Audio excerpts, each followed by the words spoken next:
Hey, it's Brian. I'm so glad you made it. If you've been thinking about starting a YouTube channel and you're over 40, maybe you're like myself, you're over 50, or you're already in the process of doing just that, launching a channel, publishing videos, doing all the things. And you're beginning to wonder, is it truly possible to grow a channel, make money, and create something that matters not only to you, but to thousands and thousands of viewers who stop by your channel again and again to watch your videos?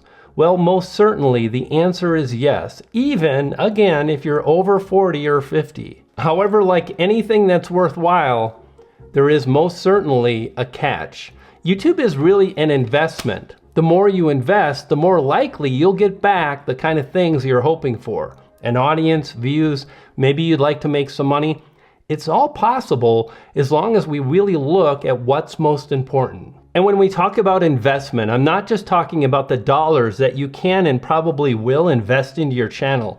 It's the time you invest, it's the energy, it's the thoughts, and so on. YouTube requires a certain amount of investment, but what's so interesting is often you can succeed, and it's not as hard as you may think, as long as we kind of follow some of the things that matter the most, which sadly are the things that most YouTubers really don't ever focus on. So do this, click on the like button and let's jump in. Why most YouTubers struggle. You see, it's not about fancy editing, it's not about fancy lenses. This is a prime lens, a prime Sony lens. It's not about the cameras. It's really about understanding what is most important to the viewers and then focusing on those things so you can move forward and get the results that you're after. And it's about making it easy for people to get to know, like, and or trust you, as well as the content that you publish. In other words, the information you share and how you share it. Could be a story, could be a vlog, could be a how-to video, doesn't matter. It's just creating something from your heart and understanding it's really not about perfection. It's just about sharing yourself with the world. And another thing that's so very important is getting really realistic with the goals that we have for our YouTube channel, especially when we're just getting started. If you're looking at other channels and thinking, I'm making the same kind of video that they are, but they have all these views, make sure you're also checking the amount of videos they uploaded. Make sure you're thinking about how long, how many months, or even years they've been practicing the art of YouTubing. In a sense, it's much like playing professional sports. For example, football. So many young kids dream about playing in the NFL. And yet, did you know that 1 in 16,000 high school football players will ever make it to the NFL? And YouTube is like that too. When you start publishing videos, you're going up against the professionals who've done it a long time. And I think it's important to value that, and also to value your journey, each step of the way, so you can move forward and you can impact people. Because what's interesting is people that stay in the game, people that focus on the things we're going to talk about, always win. They always grow it. It's not always to the degree they'd want, but they always see results. And if we don't really step forward and give it a shot, well then sadly, we'll never really know what could have been. So how can you move forward and actually grow? Well, number one, the thing I want to share is most of the things you hear on YouTube about growing a channel and getting views, they're all based on strategy. And fact of the matter is, strategy can dramatically help you move forward and crush YouTube as long as you're publishing videos that the audience is connecting with. That's kind of the problem. A lot of YouTubers don't focus on what truly is most important, and they struggle. You can have the greatest strategy in the world, but if viewers click on and then click off your video in seconds, it doesn't really matter. Because at the end of the day, watch time is king here on YouTube. So much talk and chatter about titles and topics and thumbnails. Nobody ever subscribes to a channel for any of those things. So what I like to do is really focus on the kind of content that I'm making it easier for people to get to know, like, and trust me. And even worse, there's a lot of information it's not really wrong, but goodness, I feel it's sending people down the wrong path. If you're dead set on success, if you're like, I really want to make money, then you want to do everything you can to improve the likelihood you do just that. One of the things I hear all the time is, you don't need a niche. You don't need a niche as long as you're fantastic at camera skills, delivery, voicing your thoughts and ideas on camera, being able to create a structure that's fun and engaging, creating thumbnails and titles that compel viewers to click, and more.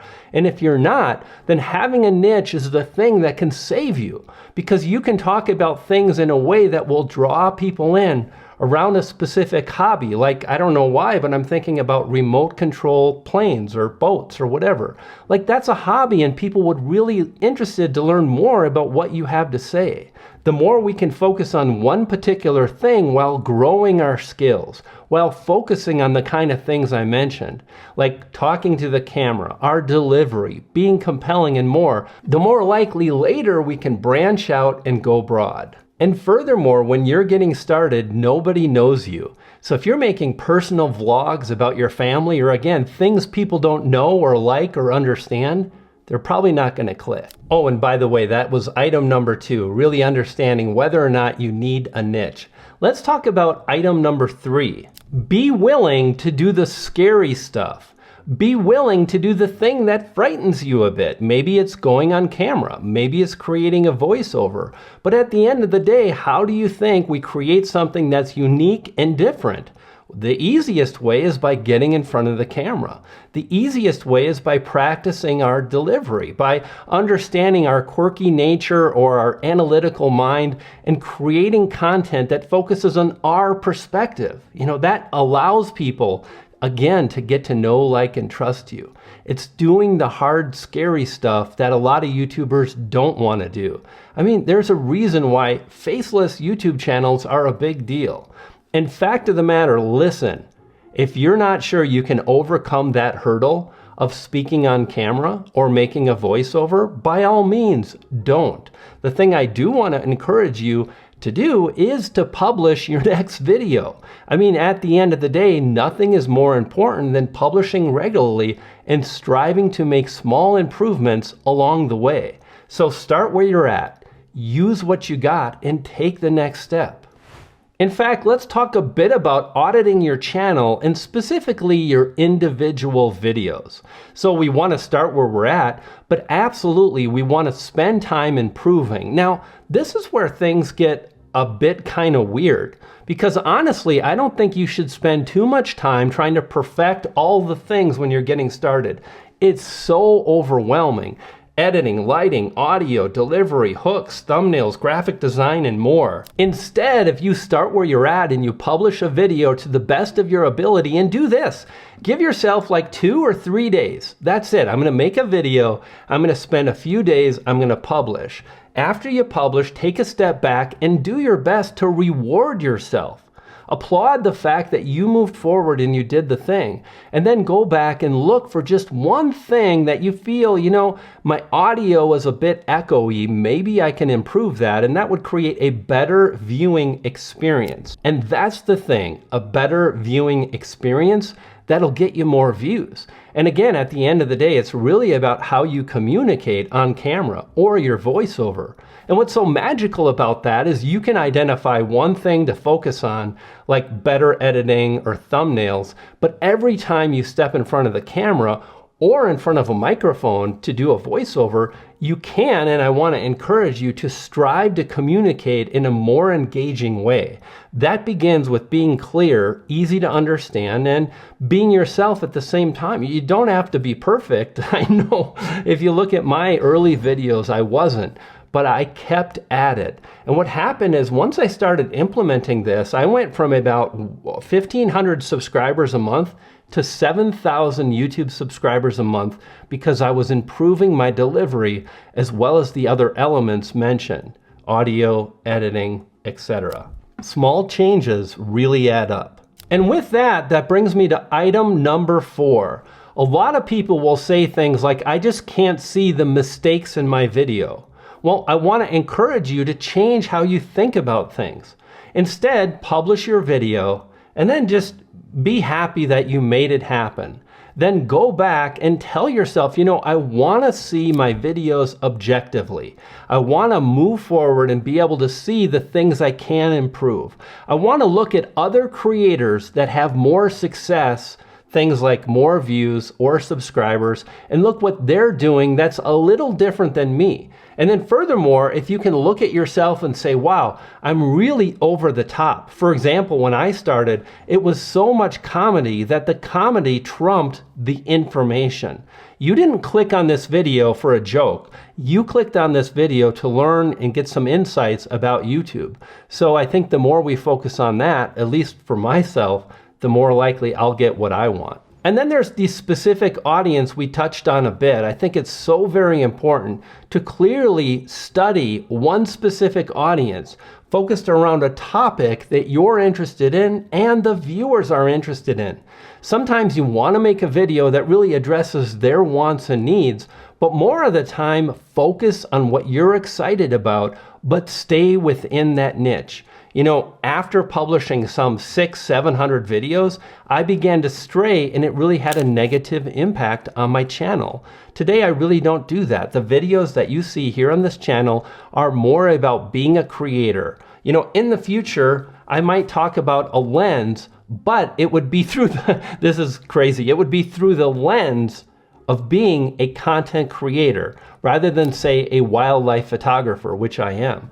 You see what I'm saying? So I think it's really important, if you want to grow, if you want to make money, that we value the audience first and foremost.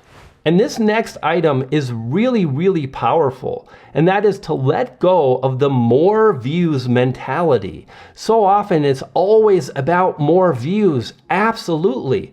But fact of the matter is you're probably not going to get what you want, especially early. Typically, you know, most YouTubers struggle to see any measurable amount of views as they're getting underway and getting started. But every single view is a real person. You know, when I got started with just a few thousand subscribers, because I was really specific about the niche and the audience, and because I was really specific about sharing my ideas, I was able to partner, do software deals, do a whole bunch of things that allowed me to make money. It was very fulfilling, and it was because I was focused not just so much on more views, but a community. Individual people. When you think about this and you approach YouTube in this manner, you'll see the comments coming in. You can respond to those comments and you can build community. And I gotta tell you, it's such an amazing journey. And furthermore, if that's the thing, how to get more views, and you don't, how long can you continue? Fact of the matter is, I saw a video the other day and the gentleman talked about publishing 160 videos before he blew up. For me, it was probably about 40 or 50, and I started seeing a lot of growth based on publishing frequency and publishing more raw videos that weren't necessarily the best I could make, but they were pretty good. And again, I had frequency. I was publishing a lot of videos working for me, and it allowed me to grow. And for me, item number 6 has been huge, and that is I'm really only competing against myself. When I started, I looked at other YouTubers and I don't know if it was jealous, but it was kind of pulling me down and feeling that I wasn't enough, that my videos weren't good enough, that I wasn't able to get the views. But the moment I started valuing, goodness, Brian, you do have an audience. You have people commenting. You're working with brands. You're building software. You're doing courses. You're speaking on the stage. I mean, isn't that enough? I don't know. For me, it took maybe a year and a half to really value my journey, and that's it. I'm only competing against myself, and I simply want to improve. And item number 7 is to be willing to test, to try, and most importantly, to fail. If you look at most YouTube channels, you'll see that, let's say anyway, at least half, 60, 70%, most of those channels, the majority of their views come from maybe 10 to 30% of their videos. And that statistic, that percentage, is even worse when you're getting started because you don't have your audio under control. Your videos are all over the place. The thumbnails, the titles are lacking. There's something that needs to be addressed, and it's up to you to do that. Now, what does that mean? It means you're gonna go through the reps. You're gonna upload videos, and if you're like so worried about like making it happen, and you're not trying new things, you're not testing new things, you'll probably get the same result you've always gotten. What is the saying? Insanity is repeating the same thing again and again and again and expecting a different result. Furthermore, when you begin to test really different things, you're going to be far more likely to see better results because you're giving the viewer a very different viewing experience. I mean, at the end of the day, until viewers really dig your videos and they watch longer, you're going to struggle. So if you've never filmed outdoors, give it a shot and see how you enjoy it, and then see how the audience responds. If you've never done a how-to video, give it a shot and again, see how the audience responds. Let me go off script. The number one thing you can focus on in terms of metrics would be average view duration. Here's why. The number one thing you hear again and again from YouTube is watch time.